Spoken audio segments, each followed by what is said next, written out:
sa tulong sa Diyos na magdadal sa atong mga balita ng gabay una, Pastor Sherwin Cagalisyo. Grabe ang pagkakas sa pagtindog.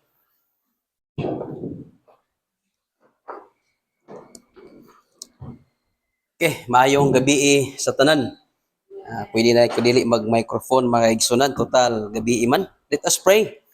Mag-ampo sa ta mga kaigsunan, pero before ko mag-pray, iandam ang inyong mga Bible sa book of Joshua chapter 14. Reading from verse 6 hangtod sa 15.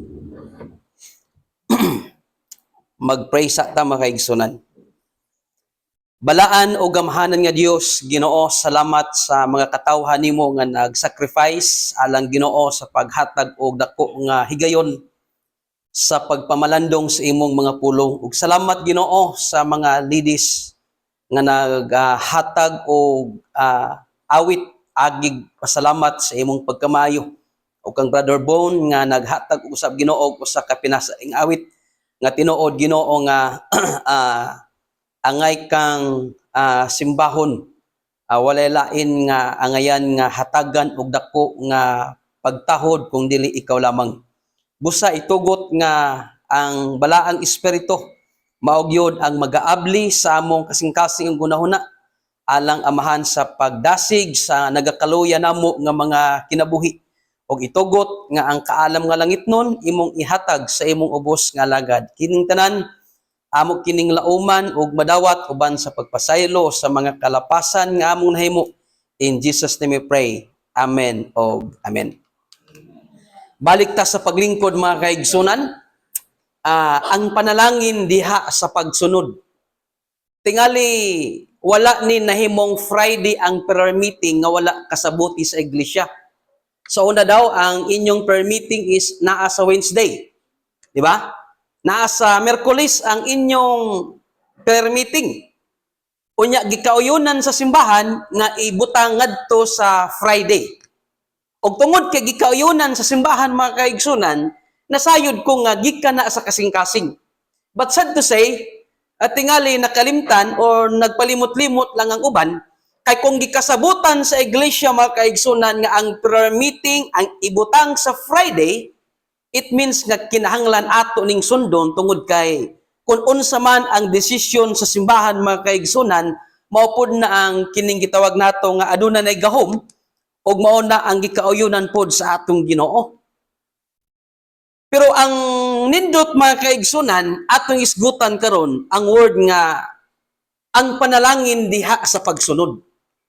Nasayod ko mga kaigsunan nga ang Biblia naghatag yun og assurance natong tanan mga Kristohanon nga kung kinsa to ang musunod naagoy nay panalangin, kung kinsa to ang adunay kasing-kasing matinumanon, ang assurance o ang kasiguruhan nga gihatag sa Ginoo mga kaigsunan na anay panalangin.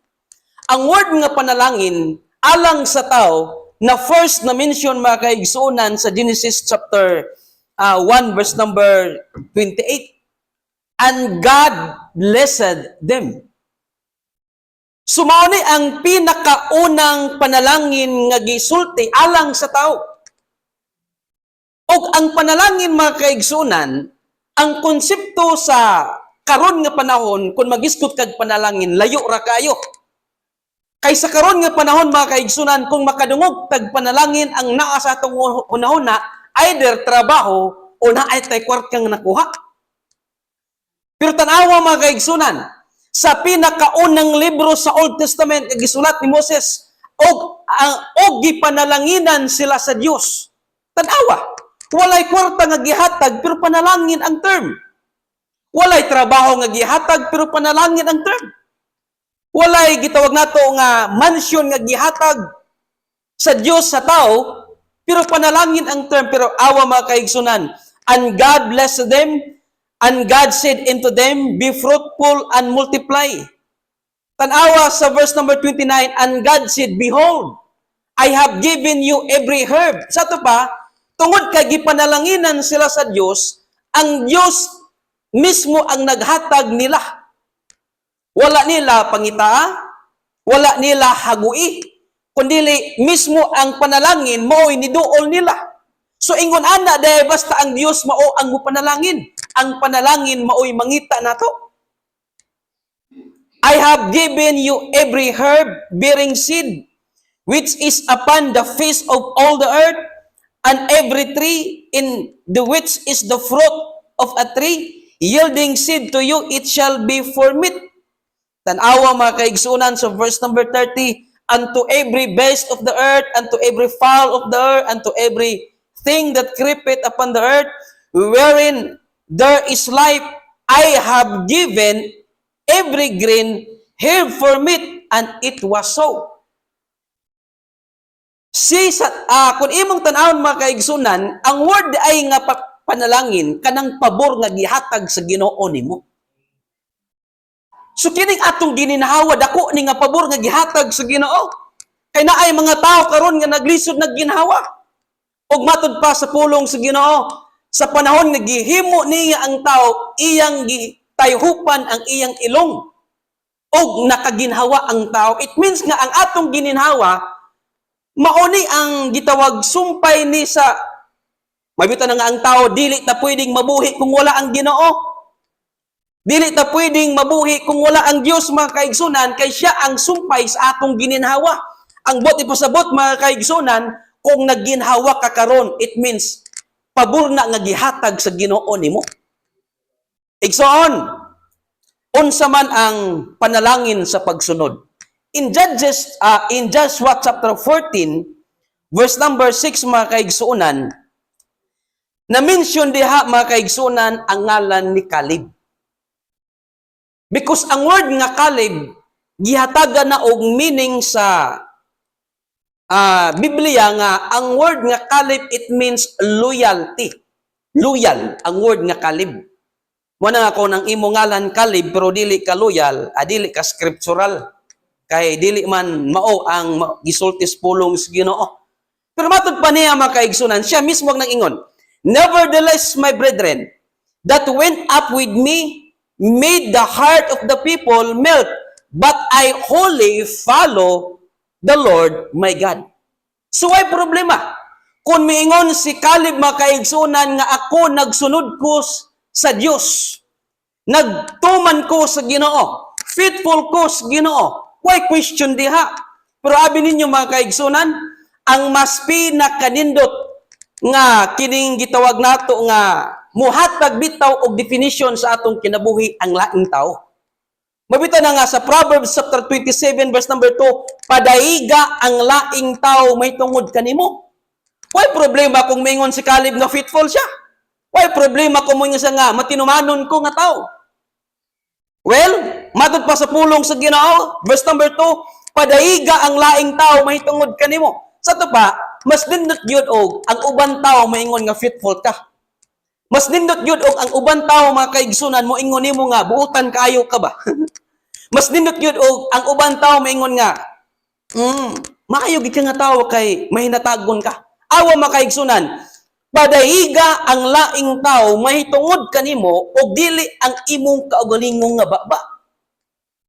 Ang usa ka dumuluong og dili ang imong kaugalingon mga ngabil. Na may mga tao nga sige ingon nga matinumanon siya, pero dili ka tuod simbahan. Na may mga tao nga giver siya pero kuhaan ang tithes. Now, si Caleb faithful ba gid siya? Atong tan-awon kung unsa ang gisulti sa laing tao may tungod kang Caleb. And that is verse number 9, ang iyang pastor mismo. Matod pa sa iyang pastor nga si Moses, and Moses sware on that day, saying, surely the land whereon thy feet have trodden shall be thine inheritance, and thy children's forever, because thou hast wholly followed the Lord my God. Sa ito pa, pag ingon ni Caleb nga, okay, faithful ko, ay, gisigundahan sa iyang pastor. Muna nga, ang sa iglesia mga kaigsunan, well, dili man makita gyud ang kasing-kasing, pero ang unag yung makadetect nga faithful ka, ang pastor yun. Di ba? Kay makitaan man na sa action. Muna nga si Moses mga kaigsunan, ingon nga pastor ni Caleb, ni ingon gyud nga, okay, why problema? Kay mismo ako makatestify nga ikaw Caleb nagsunod gyud ka sa Ginoo. O dili lang kay si Moses mga kaigsunan, si Joshua pod. Ningon po si Joshua mga kaigsunan, Hebron therefore became the inheritance of Caleb the son of Jephunneh the Kenizzite into this day, because that he wholly follow the Lord, the God of Israel. So ito pa, pag ingon ni Caleb nga faithful siya, nagsunod siya sa Ginoo, simpre, gisiggundahan sa iyang pastor nga si Moses. Okay. Pero mas nindot gyud tug duha. Gisiggundahan mga kaigsunan ni Joshua. So okay na. Testify na gyud to. Mas maayo magyud nang daghan mo ingon nato Baderbon nga buotan ta kaysa usa lang. Basi katong usa lang, sige na tog hatagan ba? Usa lang mato nga share pod na kay nga buotan ta. Now, pero kining persona nga mo testify nga faithful si Caleb, pag moingon ni siya nga faithful siya, wa na kay angay ipangutana. Ang katapusan nga niingon nga si Caleb matinumanon ug nagsunod sa kabubuton sa Ginoo, wala lain kundi ang Dios mismo. So pag ingon sa Dios nga ang akong servant si Caleb, because he had another spirit with him and had followed me fully. So ang Dios na nag-ingon, si Caleb faithful na. Wa na kay i-question anak, kay ang Dios na mismo nag-testify nga si Caleb faithful. Igsoon, nagiskutag panalangin sa pagsunod. Unsa ang panalangin nga nakuha ni Caleb tungod sa iyang faithfulness? Si Moses, nakatestify na siya, okay, faithful ka, Caleb, because loyal ang imong ngalan. Joshua, okay, approve ko na. Pero ang Diyos, pag mo ingon na gani ang Diyos nga faithful ka, wa na kay duda na. Now, unsa ka ang panalangin mga kaigsunan gikan sa pulong sa Ginoo? Ato ning kuhaon kung unsa ang mga panalangin nga naa sa kinabuhi ni Caleb basin og atong maangkon. Kay ang Dios nga atong gialagaran parehas ra man Dios nilang Caleb no Dios nilang Abraham, Isaac. Way kalainan mga kaigsunan. Now unsa man ang panalangin nga naangkon ni Caleb tungod kay siya nagmatinumanon sa Ginoo? Kining number 1 ang promised land. Promised land. Naay yuta nga saad nga gisaad sa Ginoo sa iyang katawhan ba? Nga ang yuta mga kaigsunan gitawag na siya promised land tungod kay abundansya ang yuta dito. Ang Dios nagsaad sa iyang katawhan nga mukaon mo og mga nindot kayo mga prutas nga dili kamo maoy nagtanom. Perting nindot ta. Makatulog mo og usa ka mansion nga balay nga dili kamoy maoy nagtukod. Perting nindot nga saad igsoon. Now therefore give me this mountain whereof the Lord speak in that day, for thou heardest in that day how the Anakims were there, and that the cities were great and fenced. If so be the Lord will be with me, then I shall be able to drive them out as the Lord said. Matud pa ni Caleb mga kaigsunan, yes, tinuod. Bisan og ang syudad lig-on og dili namo kayang buntogon, pero tungod kay ang Dios kauban namo magmadaugon ni. Abi ninyo mga kaigsunan, ang Kristohanon gipakasama ni Pablo sa lumba. Kabantay mo sa lumba? Pero dili ni sama sa lumba sa kalibutan nga kadturang ang mabulahan kadtong ma-first. Ang mabulahan kadtong masikan. Unya ang pinakadagko og premyo kadto gyud ang mag-una kaysa sikan. Ang Kristohanon nga lumba mga kaigsunan nga gisulti ni Pablo, dili importante kung kinsa to ang nauna. Ang importante kanang mahuman sa finishing line. Kay ang ganti tuwa sa finishing line wala sa starting. Kita ga-start patingalita. Naapata sa starting. Unya naa sa starting ang grabe kayo nga mga discouragement naa sa starting.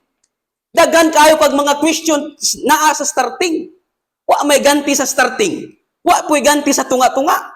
Kay kung naapay ganti sa tunga-tunga, wala na mo adto sa finishing line. Mo na nga sa kinabuhi nato mga life is a journey. Matud pa sa usa ka panultihon. Ganiya sa klaber ulan. Pag-abot sa badas, init. Pag-abot dinhi wala na adlaw nga makit-an kina ay gabon. Inguna na ang kinabuhi. So ang pinaka-importante mga kaigsunan nga ang Dios naa say saad. Diha sa starting naa diha ang saad. Unya kung di ka moabot sa finishing line, di ka ma-premiuhan kay wa man kakaabot sa gitawag natog finishing line. Igsoon ang tanan Kristohanon muagi og testing. Importante ang testing. Di ba? Muagi tag testing, importante na. Tungod kay diha sa testing na ay saad. Di man ka testingan kung way saad. Tanawa ang katawhan sa Ginoo mga kaigsunan, nakig-away sila kay na ay saad. Ang ato magong gusto hayahay nga kinabuhi. Kanabitong Lord, dapat wala ko'y pagsulay ha, wala ko'y yung mga kasakit sa kinabuhi. Di ba? Daghantag mga pangutana usahay sa Ginoo mga kaigsunan. Pero tanawa ang gisulti sa pulong sa Ginoo. Deuteronomy chapter 28 verse number 1. At it shall come to pass, if thou shalt hearken diligently into the voice of the Lord thy God, to observe and to do all his commandments, which I command this day, that the Lord thy God will set thee on high above all nations of the earth. Kung gisaaran ang mga Old Testament saints, kita po tingali, gisaaran man gitas Ginoo. Pero tanawa ang verse number 2, kung ikaw kuno musunod, mutuman sa tanan nga mga sugo ko nako nimo, unsang gingon mga kaigsunan, and all these blessings shall come on thee and overtake thee. Kabantay mo nang agamotor ka unya na ay ga overtake sa imo ha? Sa man ay imong isulti, hambugiro kayo, salig kay 200cc ang motor. Pero kining kung panalangin mo o mo overtake nimo makaigsunan, lami kayo na. Kaysa tinuod I don't know kung nakabasa ba mo sa Biblia nga kadtong dili gasunod panalanginan. Bisan sa New Testament lang. Basahi kuno ko sa Biblia makaigsunan nga kadtong dili mutuman na ay panalangin. Pangitae kuno ko. Sa ito pa, walay kalainan ang Diyos nga nagsulti sa Old Testament sense. Nga kung mo tuman ka mga kaigsunan sa sugo sa Ginoo o sa tanan nga sugo niya alang nato ba? Ang panalangin mga kaigsunan, ang tanan panalangin. Ang tanan nga pabor ba? Gihatag sa Ginoo nimo, mo overtake pa nimo. Imagine na flowing milk and honey. Abi ninyo sa time ni kining gitawag nato nga kinsa pa to ang nag-declare nga ang Mindanao himuon nga promised land? Si Manuel Quezon ba to? Nganong iya mangingon nga ang Mindanao murag siya promised land? Kay kung ikumpara nato ang saging sa Mindanao ug sa Cebu, layo ra kayo. Ang karnaba sa Mindanao perting dakuha din labi sa Bukidnon. Ang sa Cebu perting gamaya. Ang pinakadako o pinakaluag nga sagingan naa dinhi sa Mindanao mga kaigsunan. Ang pinakaluag nga pinyahan naa sa Mindanao. Ang pinakadako pod mga kaigsunan nga planta sa tubo naa dinhi sa Mindanao. Sumatod pa niya mabito na nga kining taga Bukidnon ba? Di unta ni sila magutman. Wala untay krisis nila kung magtanong pa. O, naamang ginakani sa LCS. Hawan kayo ang kuan. Wag itanong. Bisag sibuyas, wag yun. Bisag pitsay, wag yun. Pero luwag kayong kayutaan. Inya magutman. So, abi ninyo, ang kagutom wala na nagikan sa Ginoo nga kung mahimo kang Kristohanon, magutman ka. Kay kung ang usa ka Kristohanon kugihan, wag magutman tuod nga Kristohanon. Mo na nga, kung imong tanawon mga kaigsunan, ang unang gisaad sa Dios ngadto kang kalib tungod kay faithful siya mga kaigsunan, ay sultian ta mo kining promised land. Mo na nga sa tua, tingali sa atong kinabuhi, naapata sa wilderness. Nganong naapata sa wilderness tungod kay masinupakon man ta. Pero meeting business, di mo anhi. Busy sa trabaho, of course, naamag yun ka busy sa trabaho. Tanan man tayo na busy sa trabaho. Pero, tanawa mga kaigsunan, so verse number 3, mabulahan ikaw dinhi sa lungsod ug mabulahan ikaw sa kaumahan. Verse 4, bulahan gihapon. So daghan kayong bulan, mabulahan ang bunga sa imong lawas ug ang bunga sa imong yuta. Hato pa dili lang kay ikaw ang panalanginan. Apil ang imong yuta panalanginan ug ang bunga sa imong mga mananap. Hato pa naa kay babuyan. Okay, sige. Ang abot sa imong baka o naa kay baka. Mabulahan, verse number 5, mabulahan ang imong alat ug ang imong dulong masahan. Mabulahan ka sa imong pagsulod ug mabulahan ka sa imong paggula. Mao na pinaka-importante. Kanang musulod ka sa imong balay, paboran ka sa Dios ug maggawas ka, paboran ka. Basig maligsan ka inigawas nimo. Basin og matunok ka inigawas nimo. Mao na ang kanindot basta magsunod. Ang pinakanindot naa sa verse number 7 mga kaigsunan. Dili bot ipasabot nga kung faithful ka, wa na kay kontra. Di bot ipasabot nga kung bundakang kag panalangin, wala na kay kontra. Naay mga tao nga di ganahan kung mag-uswag ta. Naay mga tao nga ikasakit nila kung panalanginan ka. Naay mga tao nga dili ganahan gatan-aw nimo kung naa ka sa posisyon nga taas. Pabito na kasagaran ang naa sa taas daghan ang mga mag-criticize ana. Na manager na siya kay sip-sip sa tag-iya. Awa mga kaigsunan, igapalaglag ni Jehova sa imong atubangan ang imong kaaway.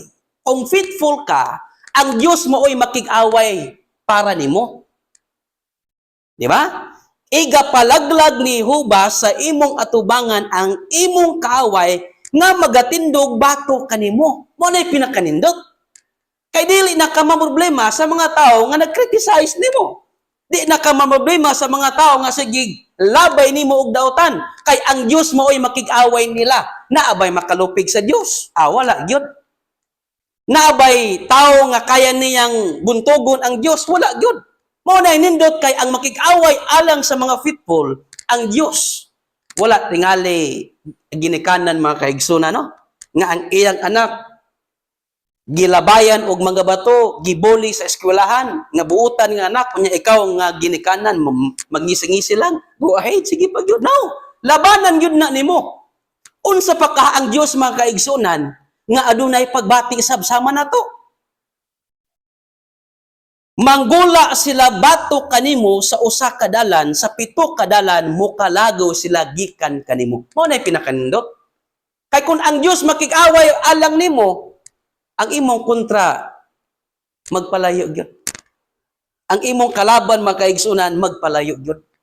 Ingon ana usay wala nato nagitan-aw ba?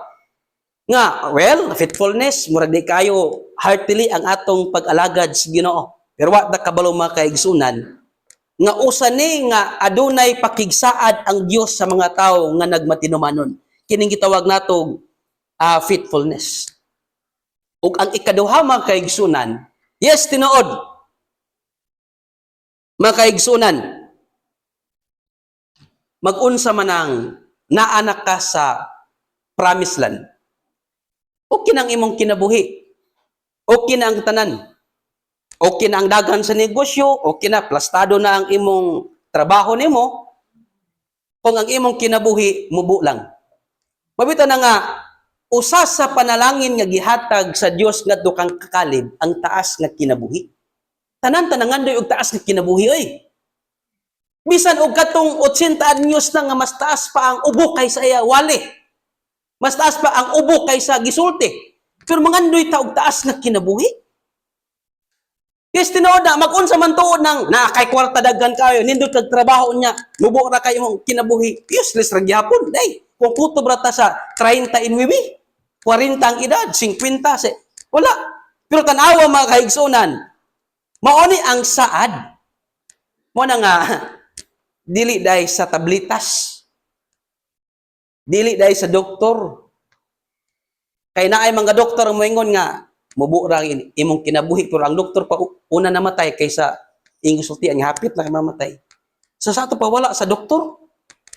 Si Papa Bitaw giingnan sa doktor nga si mama nga ma'am ang imong bana kay gatakilid naman to si mulakaw sa una kay motor lagi bali man to. Ningon ang doktor nga kanang imong bana kun dili nato maoperahan sa ulo di gyud na magdugay. Oh, karon buhi man lagi. Hato padili tungod sa doktor. Naa sa kamot sa Dios kay iya ta. And now behold, the Lord hath kept me alive. As he said, this 45 years, 85 na. Naapay ba mahimo ang 85 karon? Wala na kaayo Mga apply kag trabaho, si tintao, di na ka. Mo na nga, ang tao, awa ang kinabuhi mga kaigsunan. Bisan unsa ka kadato, taghang kang sakyanan. Ang imong sakyanan, ito G, i-abansa. B, bulldozer. C, sultian ta mo, inig kamatay nimo, kutubra ka sa is. Starex sa St. Peter. Bisan unsa ka, daghang kag sakyanan, di gyud ka isa kay dito sa BMW at tugid ka pasakyon sa Starex. Di pagid ka palingkurong kay pahigdaon ka, di ka mo ato dito, yayungan man ka. See? Ang kinabuhi ba, atong tan-awon, mubo ra gyud ang atong kinabuhi unya ato pang usik-usikan. Daghan tag nausik sultian sa usa ka semana, daghan tag nausik sa bulwaton sa Ginoo. Tingali gamay ra gitingali ang uban sa tuagas gasolina kada matagbuan gasolina. Igsuon daghan tag nausik sa atong kinabuhi mga kaigsunan. Bisan unsa ka tuod kadato. Kung mamatay ka, yayungan ka dito sa Starex pagyud sa St. Peter. Unya, inig kamatay nimo, aw. Dili ka kung dato ka dito ka sa garden ipaingon. Yawat na lang abono dito. Unya aron nga di ka makabalik sa balay, adi tabunan ka dito. See? Ana rang kinabuhi mga kaigsunan. Mo na nga ang tao kun dili nato ni hatagan og dakong biliba ang atong pag-alagad sa Ginoo. Muatubang ta sa Ginoo nga wa tay gihimo dinhi sa kalibutan, maulawan ta mga kaigsunan. Mo na nga importante kayo mga kaigsunan, 85 ang edad. Pero gibuhi sa Ginoo mga kaigsunan, unya ang pinakanindot pagid mga kaigsunan abi ninyo. Awa. Proverbs 3 verse number 1 up to 2. My son, forget not my law, but let thine heart keep my commandments. Ang word nga keep, it means obey. Awa, for length of days, and long life and peace. Ang long life, ang taas nga kinabuhi, ug ang kalinaw, idugang ra sa imuha. Kay mag-unsa man ang taas nga kinabuhi niya, gubot ka. Uy, ayo ang kinabuhi. Add to D. Sa to ba kining taas nga kinabuhi, ug ang peace, idugang ra na. Mo na nga sa atong kinabuhi mga kaigsunan, ang Dios ang atong gikinahanglan. Mura na sa marriage ba? Kabantay mo sa marriage, ang Dios wala siya naghatag og assurance sa magtiayon nga kun magminyo ka naa kay peace, naa kay contentment, naa kay katagbawan, kalipay, kadaugan sa marriage. Wala. Empty ang marriage. Ang Bible ang gihatag lang niyang definition sa marriage, unsa man? Union lang between man and woman. Maura na siya. Why sulod? Ang nakanindot mga kaigsunan kay ang magpaayon kita ang magbuot unsang atong isulod sa kaminyoon. Silent ang Bible, wala po siya nag-ingon nga kung magminyo ka mo agi ka grabe nga kalisod. Wala nag-ingon ang Ginoo ana. Kay sultian ta mo ang principle sa Ginoo. Kung kugihan ka, walay lisod. Kung kugita sa pagpanginabuhi, walay gutom. So naa nato makaigsunan sa atong kaminyoon, unsa ang atong isunod sa atong marriage. Kuna nga ang marriage, ang magpiayon laylay og advice. Kabantay mo? Dapat magpa-inubsanon ka. Kay mao man ang atong gitanong sa atong kaminyoon. Ngano na ay mga tao nga magbulag? Ngano na ay mga minyo nga magbulag? Aber, tungod kay naatay mga expectation nga wala na pagbo diha sa marriage. Kay abi nato ang marriage is satisfaction. No. Ang marriage happiness. No. Ang marriage contentment. No. Ang contentment nato naa sa Dios. Mo na nga ang magpiayon kung walay Dios gubot yun. Kay kung naa kay Dios bisan ang imong sweldo igo-igo lang basta naa kay Dios malipayon ka. Kay naa kay Dios. Mo na nga ang Dios wala siya naghatag assurance. Okay kung magminyo ka na kay peace, na kay contentment, na kay mo na nga ang sweet sa manag-uyab Pastor Beles, di gyud na madala sa marriage. Kanang Alas 12 na sige pag-istorya sa tungang gabi nga murag nakasyabo. Sa marriage di na madala. Alas 8 matulog na. Kanang hinungitay nato sa atong uyab, inig-uyab pa. Sa marriage di na gakitabo. Kutubra na sa slicing cake sa kasal, pero di na may tabo sa marriage. Kanang hinungitay kunuhay sa Facebook nga nag-viral, oy, content ra na. Di na tinood. Why? Kung kaabi nato mga kaigsunan, ang satisfaction naa sa mga butang nga atong makitaan. Mo na nga bisag og ang imong sweldo igo-igo lang sa magpiayon kung naa kay Ginoo matagbaw ka. Bisang nagpuyo ka sa nipa nga balay kung naa kay Dios malinaw ng imong pagkatulog. Tan-awa mga kaigsunan, for length of days and long life and peace shall add to thee. Verse number 5, trust in the Lord. Importante ni. Na ay mga tao nga long life, peace, pero wala ang trust naa sa negosyo. Wala ang trust sa Diyos, pero naa sa negosyo. With all thine heart, walay katunga, and lean not into thy own understanding. Be not wise in thine own eyes, fear the Lord, and depart from evil. Kay Diyos man ang naghatag natog katabaw. Honor the Lord with thy substance, and with thy first fruit of all thine increase. Mo na nga ang panalangin ni Caleb mga kaigsunan, land of promise, long life. O niya, ang pinakaganahan ako mga kaigsunan, wala na ako gibutang sa screen, kining gitawag natog strength. Ang iyang kusog, wala na usab. Gikan sa mag-edad siya 40, hangtod sa 85, wala ka usab ang iyang kusog. Pagkanindot ana no, ngang imong kusog dili gid mausab. Pero kita, galiso na tagtikang aning atong dalan kay perting alisura. Awa mga kaigsunan. So verse number 9, honor the Lord with thy substance. Nindot dahil ning kinabuhi mga kaigsunan, nga ang Diyos Gud mao ang atong mapasidunggan. Mo na nga, sayang kayo ang kinabuhi kung imo lang siyang gamiton sa walay ayo, walay hinungdan. Mo na nga, sa atong kinabuhi mga kaigsunan, importante kayo nga atong masabtan ang mga butang nga spiritual o ang mga butang mga kaigsunan nga gusto sa Dios nga iyang ipabuhat alang nato. Walay obedience or walay gitawag nato nga nagmatinumanon nga Kristohanon nga gipasagdan sa Ginoo. Wala gyud. Kung gusto ta og long life, naa day sa faithfulness. Kung gusto ta og promised land, naa sa faithfulness. So dako nag-impact sa ato ang mga kaigsunan. Mo na nga, I hope nga kining mensahe mga kaigsunan, mutanom gid ni sa atong kinabuhi kay every now and then makayong gyud ta nga well dili ta faithful. Mumutas buntag di na gid ko say makapasalamat sa Ginoo. Di ba? Na ay tawo nga ikatagbo, adi gyud ingon nga, Brad, kumusta man ang imong kaluwasan? Katong gustong adlaw, Wibis, nakasuloy na kog tiguwang. Suloyningan ako ning tigulang kay tigulang na wa pay siguro sa kaluwasan. Samot atong mga batan-on nga wala kaila sa Ginoo. Unya kita labay-labayan lang nato mga kaigsunan. Mo nang importante gid kayo ang faithfulness at ubangan sa Ginoo ug diha sa iyang iglesia mga kaigsunan.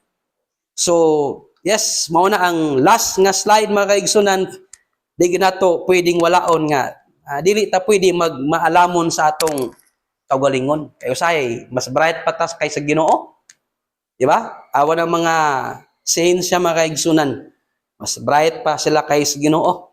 Nga wala ang kalibutan na wala himua sa Dios kundi pinaagi lang sa billion of years. Pinaagi sa Big Bang. So karon nga gabi mga kaigsunan, at least nga gipahinumduman ta sa Ginoo ba? Unsa ang panalangin diha sa faithfulness? Unsa ang panalangin diha sa pagsunod? Kung gusto kag panalangin, well, sunda. Kung gusto kag course or tunglo, ayaw sundang Ginoo, narang Ginoo. Way labad ang Ginoo gyud, way labad. Kita lang ang maglabad-labad. Kay gusto tag panalangin pero wa tay oras diha sa Ginoo. Kita raman ang galabad-labad. Ang Ginoo gyud, gusto kag blessing, tumanan ni. Kung gusto kag maimperno, ayaw tuon ni Kristo, ana lang. Duha lang yun. Ang kita mo gud maglabad-labad. Palahubog ta pero gusto tag madug langit. Pagit taon in town. Luoy kayo. Di ba? Gusto ta ganti pero gamay rang gahimo. Alabad kayo na. Muna nga alang sa Ginoo mga kaigsunan, pagpahinomdom alang nato nga ang kadaugan sa atong kinabuhi na naalang gyud sa kamot sa Ginoo. Manindog ta o magaampo ta mga kaigsunan. Magpasalamat pud ta sa Ginoo sa iyang pagkamay alang pud sa pag-close sa mensahe. Balaan o gamahanan namo nga Dios, Ginoo, salamat nining matahom nga gabi. Yes, tinuod, how many times nga tingali nga napakyas mi alang amahan sa pagsunod o pagtuman sa imo mga sugo. Lao man namo amahan, pinaagi ni ining mensahe, usani ka gabi nga magpahinumdom kung unsa gyud ka importante ang faithfulness. Alang sa uban, mura og dili importante pero alang nimo importante ni. Nangandoy sila og taas nga kinabuhi pero dili makit-an simbahan. Nangandoy sila og abodansya nga kinabuhi pero way oras diha nimo. Nangandoy sila kusog pero musangpit lang kung naay mga balatian.